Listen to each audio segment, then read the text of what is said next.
matinale du week-end. Idées sorties et bonne humeur sur Variance FM. Sur Variance FM. La grande matinale du week-end, 8h passées de 36 minutes, on est 38 même minutes, on est très heureux de vous accompagner avec Karine, notre invitée de ce matin.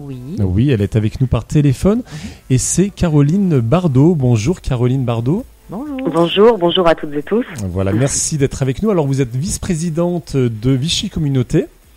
Tout à fait. Voilà, entre autres. Hein. Je suis également maire de Saint-Pont, ouais. Voilà, exactement. Et on va parler ce matin ensemble d'un événement qui aura lieu le week-end prochain du côté du Palais du Lac de Vichy. C'est la 8e édition de Fête de la Récup, c'est ça ? C'est la Fête de la Récup, c'est exactement ça. La première édition avait eu lieu en 2016 dans le cadre de la Semaine européenne de réduction des déchets. Ouais. Cette année, la Semaine européenne de la réduction des déchets se déroule du 18 au 26 novembre. Et puis donc, le week-end prochain, on sera les 18 et 19 novembre. Et donc, on tient une nouvelle édition de la Fête de la Récup. Ouais. Alors, est-ce que vous pouvez nous rappeler peut-être comment cette initiative, en fait, a été mise en place ? En fait, c'est une démarche globale qui est portée par la communauté d'agglomération autour de 3 pôles. La transition énergétique, effectivement, que moi je peux représenter et pour laquelle j'ai le plaisir de m'exprimer à vos côtés ce matin, mais également l'alimentation durable et puis l'économie circulaire. L'idée, en fait, c'est de mettre en lumière et d'essaimer les bonnes pratiques de production et de consommation qui vont dans le sens de la prévention des déchets, parce qu'on se plaît toujours à le répéter, mais le meilleur déchet, c'est celui qu'on ne produit pas. Mais comme on en produit quand même, c'est une réflexion ouverte et une sensibilisation avec les habitants, avec le maximum de personnes en fait sur notre capacité à repenser nos modes de consommation. Mais c'est vrai que la Fête de la Récup, c'est le choix et la volonté de le faire avec une approche conviviale, collaborative et finalement festive.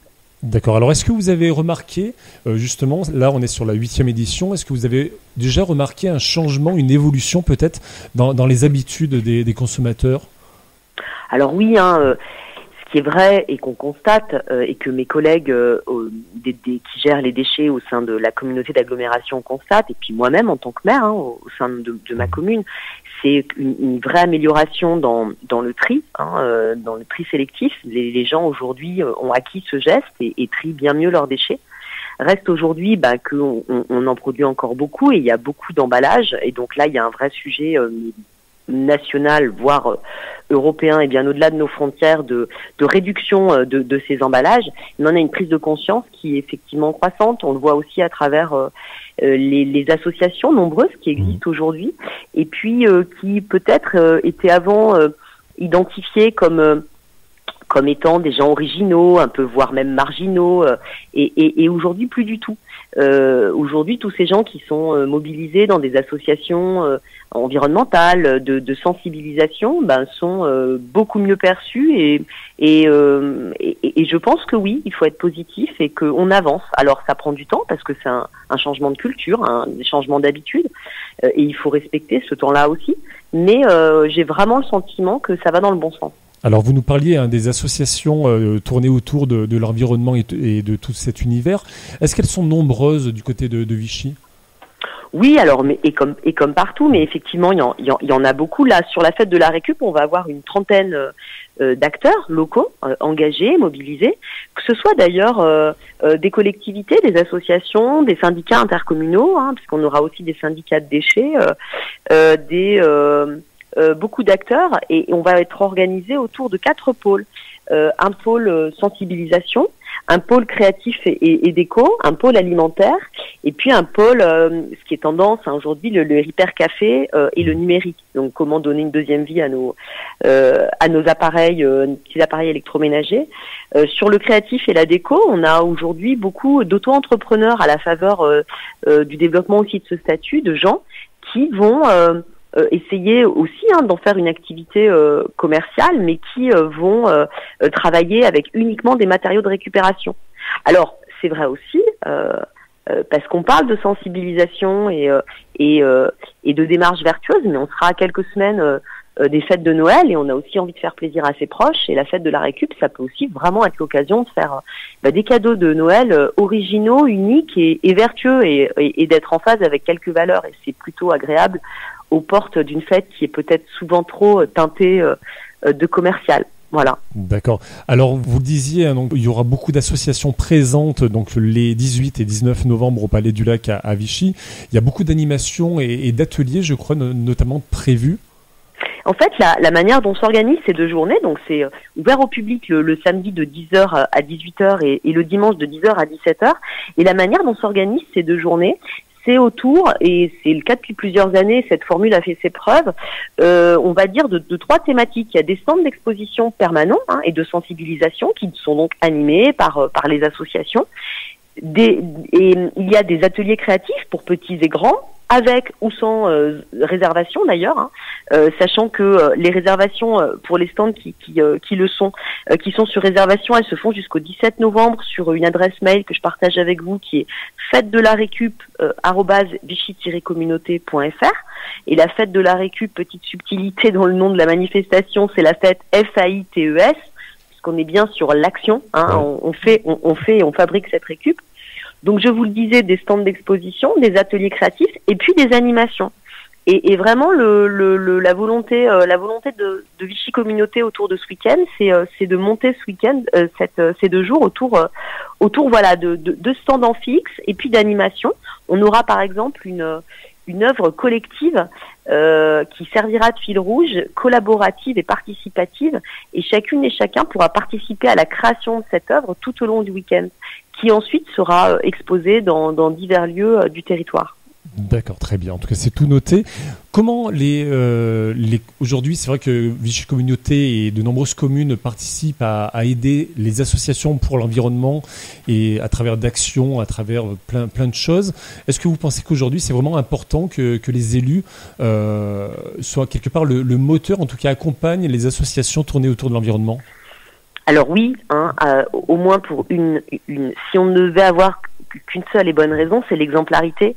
Il est évident que quand on demande aux habitants de nos territoires de se mobiliser et d'en faire plus, il faut d'abord être exemplaire sur ces sujets-là, montrer la voie, et oui, c'est important de soutenir et d'accompagner toutes les démarches citoyennes qui vont dans ce sens-là, parce que ça va dans le bon sens, et puis parce que c'est aussi le moyen de dégager des financements, de faire des économies, et puis plus globalement de participer à la lutte contre le changement climatique et d'accompagner au mieux cette petite planète pour aider aussi les générations futures. Donc oui, c'est fondamental, ouais. C'est fondamental d'être exemplaire sur tous ces sujets-là. Et on imagine encore plus peut-être sur Vichy, qui est plutôt un bassin tourné autour de l'environnement, du vert et...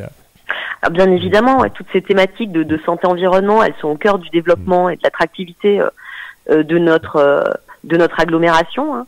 Alors on le prouve avec tous les engagements de l'agglo sur de nombreuses thématiques sportives et tournées sur ces thèmes, et puis de thermalisme, de l'environnement et de la santé.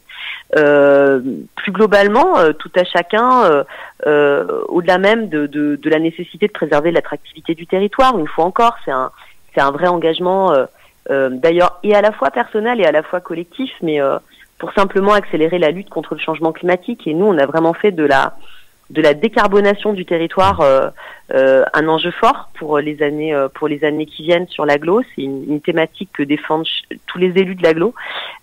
Donc oui, c'est important tout cet engagement, c'est important ces actions, c'est important de s'engager dans des démarches stratégiques de long terme, mais c'est important aussi toutes ces actions d'animation citoyenne.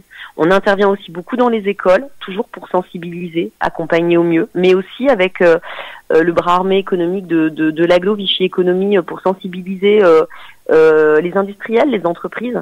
Voilà, en fait, il est important de trouver les meilleurs moyens de s'adresser à tous les publics différents qui vivent sur ce territoire, mais pour que chacune et chacun puisse trouver les moyens de se mobiliser. C'est vrai que c'est un petit peu la question que j'allais vous poser. Alors il y a cette fête qui a lieu le week-end prochain, mais bien sûr vous faites plus que ça, il y a plein d'autres actions que vous menez, et vous l'avez dit donc à travers justement l'accompagnement des entreprises, des particuliers, c'est ça ?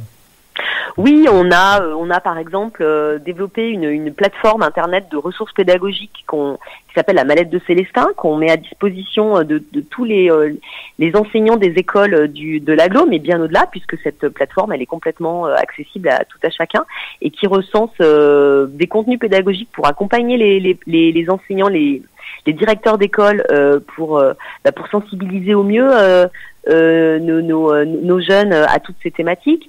On mène également des actions de sensibilisation sur la décarbonation de l'industrie, effectivement auprès des entreprises du bassin. On vient de voter en juin dernier un plan paysage et énergie qui s'attache à spatialiser, en fait, à définir un schéma directeur de développement des énergies renouvelables pour que, au lieu de les subir, on choisisse quelles énergies renouvelables on veut développer demain sur le territoire, et on est ambitieux en la matière parce qu'on a prévu d'ici 2050 de multiplier par 3 la production d'énergie renouvelable. Voilà, et puis on a cette ambition de réduire nos consommations énergétiques en les divisant par 2, et là ça prend la forme alors ça donne lieu à des travaux en ce moment, mais la multiplication des mobilités douces pour réduire effectivement nos consommations énergétiques, et puis tout un programme d'accompagnement de rénovation des bâtiments publics pour limiter également les consommations énergétiques. Enfin, on pourrait en parler pendant des heures, mais c'est vrai que parce que ce sont des sujets passionnants. Mais au-delà d'être passionnants, c'est des sujets nécessaires. En tout cas, c'est vrai qu'on ressent bien, Karine, tu diras pas le contraire. Voilà, votre engagement, cette envie, voilà, de faire un petit peu bouger les choses. Et en tout cas, voilà, c'est l'un des événements forts de de l'année 2023. C'est cet événement qui a lieu le week-end prochain, on le disait, hein, le samedi 18 et le dimanche 19 novembre, pour aller à la rencontre des associations. On imagine que vous serez aussi présente. Bien sûr, oui. ouais. Je serai présente aux côtés de Bernard Aguiar, mon collègue qui lui est délégué à l'économie circulaire et qui est un élu extrêmement engagé, partie prenante dans toute cette démarche, et bien évidemment on sera présent tout au long du week-end pour rencontrer les gens, discuter avec eux, mais c'est vraiment pas nous qui serons l'essentiel de ce week-end. L'essentiel, c'est que les gens puissent venir à la rencontre de tous ces acteurs mobilisés, engagés, et auxquels je rends hommage, parce que voilà, on parle aussi beaucoup de la difficulté de l'engagement bénévole, volontaire, et ces gens-là, ils sont quand même formidables. Donc voilà, je les remercie eux d'être présents, et puis moi je salue cette manifestation, son existence depuis 2016, et j'espère que vous allez être nombreux et nombreuses à venir les 18 et 19 novembre prochains au Palais du Lac pour cette fête de la récup, et autour d'ateliers créatifs, d'expositions, de stands, d'animations, voilà. Il y en aura vraiment pour tous les goûts, tous les âges. Voilà, il est important de préciser que l'entrée est gratuite aussi. Exactement, et l'entrée est gratuite, oui, tout à fait. Très bien, en tout cas, on continuera, nous, à en faire le relais sur notre antenne. Merci beaucoup, en tout cas, Caroline Bardot, d'avoir été avec nous ce matin.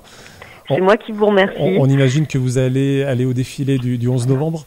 Alors, bien évidemment, je vais avoir le défilé du 11 novembre parce que le devoir de mémoire, c'est aussi notre droit à exister à tous. Et on est sur une actualité qui est, alors comme toujours, mais peut-être plus que jamais, lourde. Et au-delà du défilé du 11 novembre, je participerai également demain à la marche civique à 11h, place de la République à Vichy, comme beaucoup d'autres élus de notre pays. Voilà. Très bien. Merci en tout cas. Et bravo pour votre engagement que vous nous avez partagé et qu'on a bien reçu, en tout cas, voilà. Et est-ce que tu vas y aller pour apprendre plein de choses? Mais je vais aller faire un petit tour, parce que c'est vrai que je suis, dans le domaine, je suis un peu mauvais élève, j'avoue. Oui, et moi, et ben alors avec très grand plaisir, vous allez apprendre plein de choses passionnantes. Ouais. Oui, non, il y a plein de choses à faire, et il faut justement reprendre les rênes de tout ça. C'est une très belle initiative. Grand merci à vous. Merci à vous, merci beaucoup d'avoir été encore une fois avec nous ce matin. Avec grand plaisir. Merci. Merci. Bonne journée, au revoir. Variance FM. La radio locale au cœur de l'Auvergne.